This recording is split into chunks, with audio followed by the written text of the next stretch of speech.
superlatives for Wild Card weekends in the NFL. The domestic sports books have open. So these are most passing yards this weekend, most rushing yards, and most receiving yards. Femi, let's begin. What is your bet for a quarterback to lead Wild Card weekend, which includes Monday night, obviously, with Stafford and Darnold, in passing yards? What is your bet, most passing yards superlative Wild Card weekend? Let's go with a guy who got Week 18 off, a guy who looks like he needed to get Week 18 off after the last few weeks, and that's Matthew Stafford of the Los Angeles Rams. Plus 850, Stafford to lead the weekend with the most passing yards. It's indoors. It's perfect conditions in Arizona. Obviously, the dynamics of the game are different just now that the game's going to be played in Glendale, but the Rams are used to that. Like, this is not something that's going to be throwing them off a little bit. And, Stafford is awesome against these blitz-heavy schemes like Brian Flores does. He was really good in the Thursday night game earlier this season. So I like Matthew Stafford to potentially get to 300-plus yards. Not in love with the other passing situations the rest of the weekend, so give me Matthew Stafford, plus 850. And for people that are wondering, hey, who's the favorite in this market? It's actually Sam Darnold. Darnold's the favorite in this market for most passing yards on Wild Card weekend. I will go, and I do think Darnold's a really good choice. Yes. I'm going to go with Jaden. I'll go with Jaden Daniels on Sunday night. I love Jaden Daniels.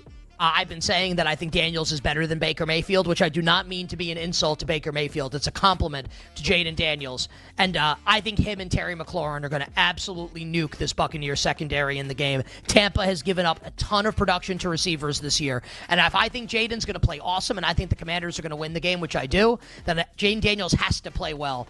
I'll take a shot on Jaden Daniels plus 900 over at BetMGM, Femi, to lead Wild Card weekend. In passing yards, Femi, who's going to lead Wild Card weekend in rushing yards? And we have two clear favorites at the top of the board, Saquon Barkley and Derrick Henry. I'm going to go a little bit further down the board, not too far from those top two guys. I'm going to go with Tampa Bay Buccaneers running back Bucky Irving for the exact reasons you laid out there, Nick. The Tampa Bay Buccaneers know they have to keep Jaden Daniels off the field. Their defense is vulnerable to what Jaden Daniels can do. They're going to want to run the football, keep him on the sidelines, and also, the dirty little secret, not even a secret, I think everybody just knows it, the Commanders' run defense sucks. It stinks. It's by far the worst in the playoffs. I think Bucky Irving, who's been awesome all season long, can have a big day. Have you looked at his rushing prop, by the way? 92.5. That thing's been getting slammed to the over all week long. I like Bucky Irving to lead the weekend in rushing yards. I don't want to get cute here. I consider Josh Jacobs, but I think Philly's defensive front is so good. Actually, I think it's whoever is a longer price of the two guys at the top of the board, Saquon Barkley and Derrick Henry. As of right now, Henry's plus 400 at BetMGM. Saquon's plus 300. I disagree with that. I know Saquon had a better regular season. I don't know. I kind of think they should be the same price. So if we get to tomorrow and for whatever reason Saquon's at longer odds, I take Saquon. I think they should be priced the same. So I would actually play Derrick Henry plus 400 in this market. Most rushing yards.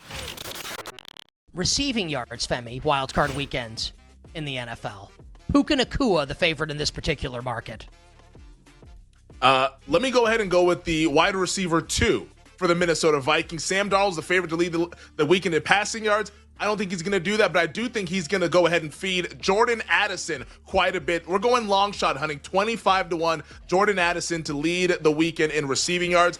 This is going to be an awesome situation for passing. I think indoors, perfect conditions once again in Glendale. KOC, he dials up some great schemes to go ahead and get these dudes open. Addison's been eating all year long, and I'm assuming if the Rams are the smart coaching staff that they are, I'm assuming that they're going to go ahead and try to take away Justin Jefferson in this game. So give me Jordan Addison to be the beneficiary of at least softer coverage than what Jefferson gets. I like him 25-1.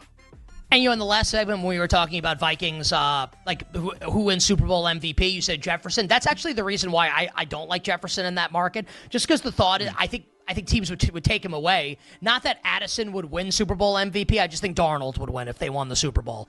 And we've seen this play out down the stretch where teams have tried to take Jefferson out. And when that happens, Addison goes off, Hawkinson goes off, Aaron Jones goes off. I don't dislike the call on Jordan Addison, but I'll look for a stack partner with my guy Jaden Daniels, and that will be Terry McLaurin, Scary Terry, at about 22-1 to lead Wild Card weekend in receiving yards.